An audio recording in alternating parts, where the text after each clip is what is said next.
Ode setting the stage for the God Valley incident, introducing us to all the main players, the secret hidden item of God Valley, and Shanks' mom. So let's refresh ourselves on all of the people, factions, and items that led towards one of the biggest incidents in recent history. On the cover page we see Kiku, Yamato, and Oto walking away from the grave of the Wano hero who supposedly died without leaving a trace, protecting his village. A hero that was born in the West Blue but that grew up in Ringo, Wano. His name being Kozuki Moria. Now obviously this is an insane reveal of its own and there's a lot to unpack at just this alone, but as usual it's the type of thing that if we look back it makes perfect sense, though that does require a distinct linguistic approach. That really falls on the name of Gekko Moria, because you see here on the grave we see the name engraved as Kozuki Moria. Moria is written in hiragana, whereas Gekko Moria's full name was written in phonetic katakana, but that's generally because Wano, being more Japanese, stylizes names with traditional Japanese hiragana or kanji, while most other names in One Piece are written in katakana to give it a more foreign feel, as the katakana alphabet is primarily what is used for foreign words and names in Japanese. So as an example, in real life, the name Tanaka-taro would be written usually with kanji or sometimes with hiragana, whereas the name Roger will be written in katakana. So in this case, even though Moria's name was natively written with hiragana and kanji, outside of Wano it was written in katakana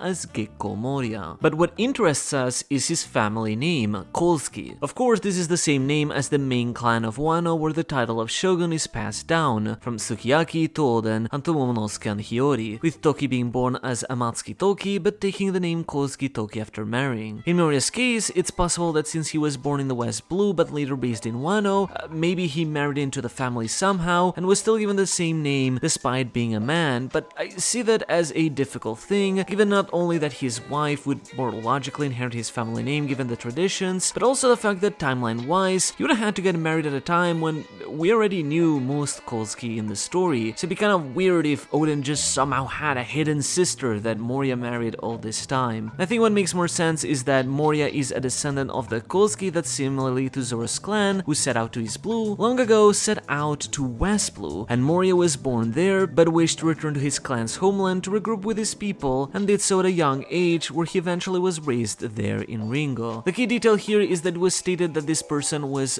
born in West Blue but raised in Ringo, which literally means in Japanese grew up. So it's not like he just did a quick visit but actually spent some time there growing up when he was younger. The issue is that we see Moria at lockdown during Roger's execution just 1 year before he fought Kaido in Wano. But if anything, I think this suggests that Moria went to Wano at a very young age, grew up there, decided to become a pirate and sail out, went all the way to East Blue just to see Roger's execution, and then by next year returned to Wano to see it being ravaged by Kaido. So he fought Kaido in an attempt to liberate it, but was defeated and traumatized, as Kaido had wiped out his entire crew, as well as his town and friends. If anything, this perfectly explains how Moria got to Wano so quickly from East Blue in just a year, because it wasn't his first bout with the Grand Line. Interestingly though, Moria would steal Ryuma's corpse and the Shusui and flee Wano, which explains why they think his body wasn't left behind. This was seen as a sacrilegious act by the people of Wano, which seems odd if Moria was one of them, but if anything, Moria may have stolen away Ryuma and the Shusui so that Kaido wouldn't get his hands on the famous blade, and maybe even turn him into a zombie to hopefully one day have him help him take Kaido down. Fleeing to the West Blue, which is actually located directly south of Wano if you cross the Calm Belt, where he would return to Thriller Bark, maybe even his original homeland, and turn it into a ship,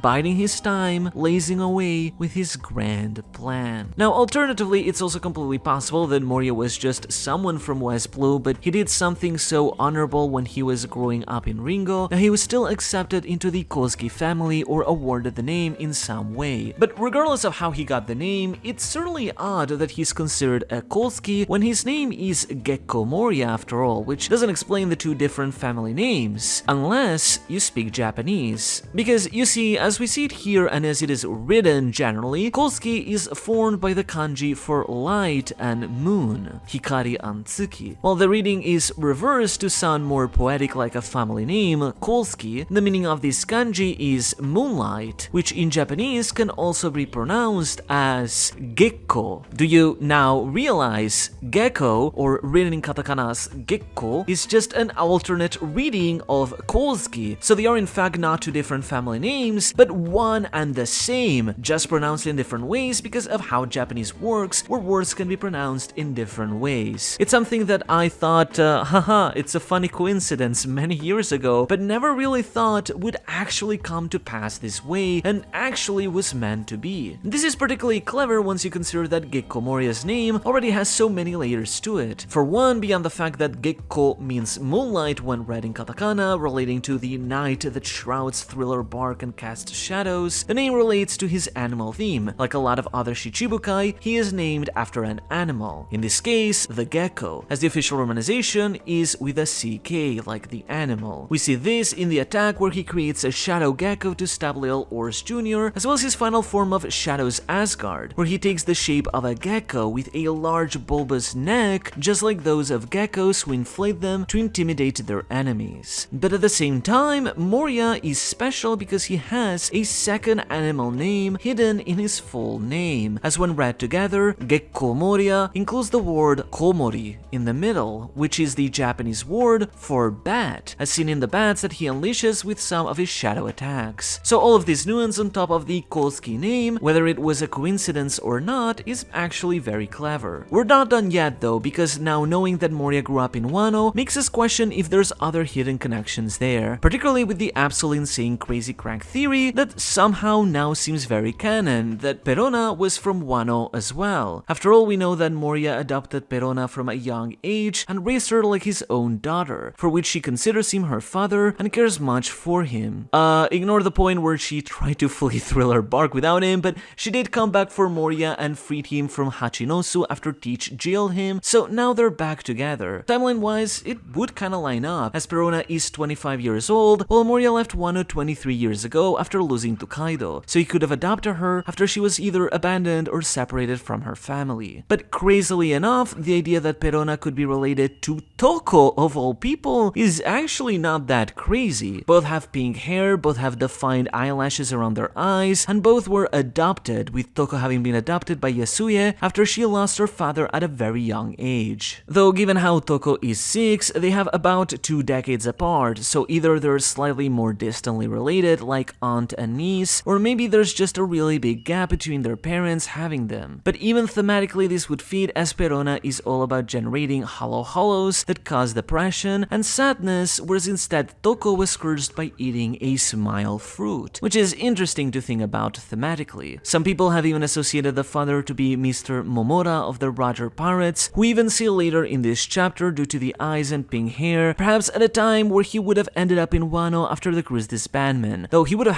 had Perona that same year very quickly. Anyway, finally moving on from that cover page, we see that Roger and Rayleigh are talking in the captain's room of the Oro Jackson, the first time we've properly ever seen it, looking to be on the back of the ship like a traditional captain's cabin. It seems that Shaki left Rayleigh with a love letter, after which Roger claimed he saw her as if she had been ill. This is likely her suffering from love sickness, as she's fallen for Rayleigh, the only guy who's really treated her normally thus far, and so wants to see him again and elope with him, which may have been part of the reason she decided to quit from the stressful pirate life, as Gloriosa cited that love sickness was much of a reason behind both of their abdications. As Roger declares to not give up on Shaki, we see other members of the crew including Mr. Momora, Peter Mu the gunner, Don Kino the helmsman, San Bell, Spencer the intelligence officer, Taro Ganryu Moon Isaac Jr. the tactics staff officer, CB Gallant, and Bankudo. Interestingly, we see Roger, not to be confused with a young Shanks of course, who despite looking so similar here hadn't even been born yet, asking Max Marks to cook food, which suggests that Marks is actually the cook of the Roger Pirates. This might be in response to the fact that when Oda unveiled the positions of the Roger Pirates in the latest SBS, they didn't seem to have a cook, but this indicates he likely forgot and is trying to compensate by telling us here that Marks was the cook. Funnily, the way that Roger exclaims, "Haraeta, Max, meshi," or "I'm hungry, Marks, food," is said in the exact same way that Luffy would beg Sanji for food. Indeed, things are brewing. At Marijois, 40 years ago in 1484, we see a young Garling speaking with the Gorosei. Now this time he was already a god knight, but as a lot of people have pointed out, it's interesting that he has aged up to old age, particularly as we've seen god knights like Gunko seemingly keeping her perennial youth, as she once knew Brooke, still as a young child like she appears now, long ago. So is perennial youth, which could or could not be tied with the mark as a package or instead be separate, only given to very specific god knights of the highest caliber, a position Garling had not yet attained? Or is there a specific reason why Garling did not grow older? Garling mentions making a stop at God Valley in the West Blue during a mission, where the island possesses a country with its own independent and distinct culture despite not being a government country, which is why Garling proposes it to be the next site of the Genocide Tournament, an event taking place every 3 years, which the Grosset mentioned having just happened, as one must have taken place the year prior, so the next one is still 2 years away. Interestingly, the Straw Hat Stories novel talks a bit about the process of the Genocide Tournament, which was actually published years before the Kuma flashback, though without explicitly mentioning the event by name. In one of the stories, a young orphan details how the Celestial Dragons would descend from Marijua to take over countries, not only enslaving or wiping out all its people, but also erasing their culture and their language. Despite the fact that the One Piece world uses at large a universal language known in Japanese as Koyogo, translating to official language or government instated language, which is what is currently known to us as Japanese essentially, other languages do in fact exist, but as the Celestial Dragons erase cultures and languages, these get lost to time and instead they enforce Koyogo as the only language to be spoken worldwide, which was already largely adopted by many cultures but is now used globally. In the end, it's just Oda's convenient way to not have a language barrier, but it further illustrates the horrors of the Genocide Tournament. And in that regard, I do find it interesting in that way that Garling describes it as a unique culture, as he seems intent to be willing to wipe it out. The fascinating thing here, however, is that Garling mentions that beyond the natural resources the island possesses, for which it was called God Valley, they also found an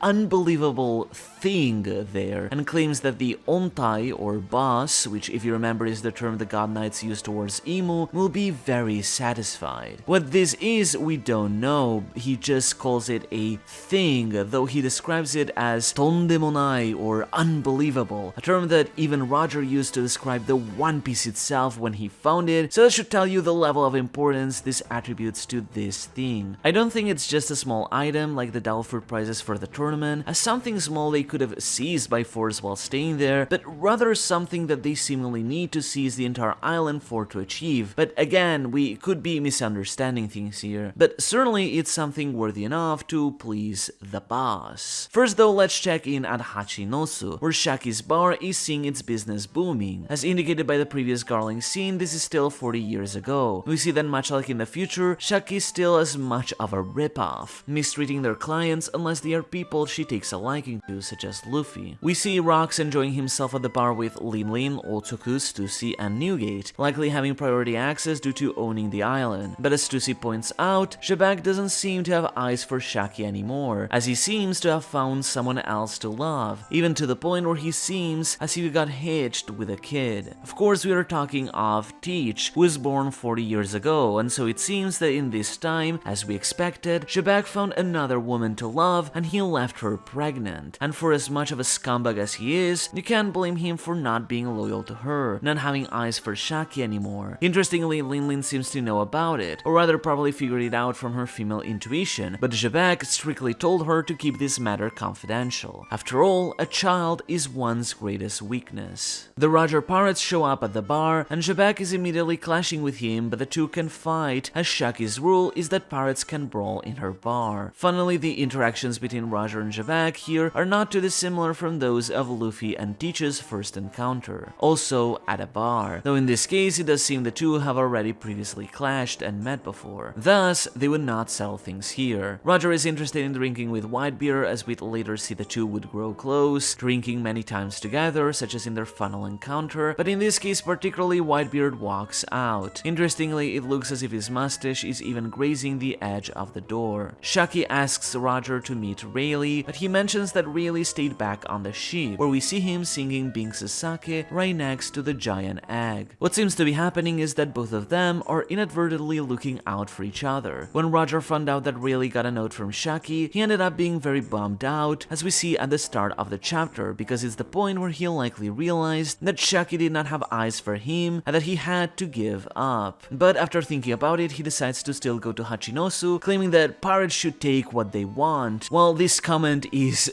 dangerously close to sounding horribly sexist at first, in reality what Roger meant was to give Rayleigh an opportunity to shoot his shot and encourage him to be with Shaki, while still masking it as just his pride. As we see in the bar, while Roger is still enamored by her, he wanted to give Rayleigh the chance to get closer with Shaki, but Rayleigh staying back on the ship left Roger feeling really awkward because he couldn't help his friend out. But I get the feeling that Rayleigh feels the same. He doesn't dislike Shaki, but doesn't want to get tied down with a woman quite yet because he cares about his captain and their journey so much. And so he instead decides to stay on the ship to let Roger have a chance with Shaki, unaware himself that Roger was the one trying to hook him up all along. In the end, it's a surprisingly wholesome tale of a couple of friends trying to help wingman each other. And honestly, there's a surprisingly wholesome turn to God Valley as well, when Roger went to rescue Shaki not for his own sake, but for Rayleigh's sake as well, though clearly Gaben wasn't fully aware of this, as he still tells Roger that the captain gets no favoritism. Interestingly, since Jabek got a woman as well, I wonder if he too went to rescue Shaki simply because he still wanted to rescue her anyway, or if he was the only one on the crew that did have a further goal, particularly as Newgate claimed that Jabek might lose sight of the goal, which to the crew in large was rescuing Shaki. Regardless, Shaki seems to faint, likely induced by love sickness, as not being able to be with Rayleigh tears her heart apart. Thankfully, this story will have a happy ending, as after the Roger pirates would disband, Rayleigh would finally marry with Shaki and the two would settle in Shabondi. I do honestly wonder as well if Rayleigh will be the one to rescue Shaki as well during the incident, making her fall for him all the more. Back at Elbaf, we get the titular scene of Rox versus Harald, as Jabek questions Harald's willingness to rat out his friend for the sake of the government. It seems Harald was willing to have an honorable duel between them on Elbaf, one of the few lands they can actually fight out without like wiping out an entire country, but Jabek is still quite heartbroken by this betrayal. Harald disagrees with the Celestial Dragons, but he still sees working with them a necessity for the sake of his people and their allies, as he'd rather achieve peace, even in an unfair world, rather than just fight back with even more violence, which creates an interesting moral conflict. However, when Harald mentions the Celestial Dragons, Jabek suddenly covers his face, almost as if he were about to cry. This could be due to the betrayal he feels from Harald siding from the government, but I do wonder if Jabek does have more history with them, or is being reminded of some trauma of some kind, maybe even as if he had been owned by them directly. Ultimately, the duel would not really see a winner or a proper conclusion, but their friendship would break apart. This might be what the God Knights and Emu meant that Harald screwed up, and that it's his fault that Warland isn't part of the government. As he had just killed Jabek, then this matter would have been solved a lot more quickly. Though clearly, despite blaming him, the government perhaps resented over time not being able to own Warland and started moving quicker towards seizing it. Interestingly though, the narrator mentions that Harald and Jabek would not meet again until the day of that incident, which confirms to us Harald as a participant of the God Valley incident. We move one more year forward, just a year before the incident, or 39 years ago in 1485 at God Valley in the West Blue. As we know, the island is composed by a giant valley in the midst of its gigantic mountain, and I repeat again what I said 2 years ago, that I highly doubt this perfectly clean cut between the mountains is natural. Rather, I feel it must have been the site of some ancient battle, though clearly this must have been caused by a sword of titanic proportions, or a person with titanic enough strength to make such a cut. As we see, the people of the island dress with cowboy-esque clothing, as the island has a Wild West culture to it. Among the citizens, there's even a couple faces that you might recognize, of poor victims who would end up mutilated just a year later during the genocide tournament. Within the town, a woman with long red hair is strolling around her two newborn babies, Shanks and Shamrock. Interestingly, the former is brimming with joy, while the other appears more pensive, an interesting thematic parallel. This lines up as the two were born 39 years ago, but what's interesting is that their mother is not a celestial dragon, but seemingly a resident of God Valley. this presents a very dark, disturbing truth. When Garling said they had to make a stop at God Valley, it seems that during that time he decided to take a young woman to relieve himself. Now, while it's still possible that he may have seduced and made a woman fall for him, the reality is that knowing celestial dragons like Garling, he probably took her and used her by force without any consent, like the disgusting vermin that he is. I don't imagine at the time he expected her to remain pregnant, but he's also the kind of person that wouldn't care about the consequences, and so Shanks and Shamrock were born. It would seem their mother still wished to raise her kids and care for them despite their origin, and thus told a lie to the townsfolk about their father to not cause further distress. Her having red hair also explains the twins' red hair, despite their dad having the